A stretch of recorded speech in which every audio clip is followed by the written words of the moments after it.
নমস্কার বন্ধুরা, লক্ষ্মী রেসিলে আরও একটি রান্নায় তোমাদেরকে স্বাগত। আজকে বানাচ্ছি মুড়ির পাটিসাপটা। হ্যাঁ, নামটা শুনতে যতটা সুন্দর, খেতে কিন্তু রেসিপিটি ঠিক ততটাই সুন্দর হয়। দেখো, তার জন্য আমি একটা ব্লেন্ডার জারের মধ্যে 1 কাপ মতো মুড়ি নিয়ে খুব ভালো করে পেস্ট করে নিয়েছি। এবার আমি 1 কাপ মতো ময়দা, 2 টেবিল চামচ সুজি, হাফ কাপ মতো দুধ, একটু নুন ও পরিমাণ মতো চিনি দিয়ে ব্যাটারটাকে খুব ভালো করে মিশিয়ে নেব।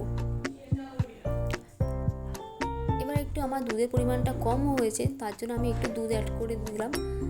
এবার একটু ভালো করে মিশিয়ে নিতে হয় ব্যাটারটা কিন্তু খুব যেন মোটা না থেকে যায় বা খুব পাতলাও না হয়। ঠিক এরকম একটা ব্যাটার তৈরি হবে, তাহলে বুঝবে হ্যাঁ তোমার ব্যাটারটা পুরো পারফেক্ট হয়েছে। এবার আমার ব্যাটারটা যেহেতু রেডি হয়ে গেছে, আমি এটা সাইডে রেখে ওভেনে একটা কড়াই বসিয়ে নিয়েছি।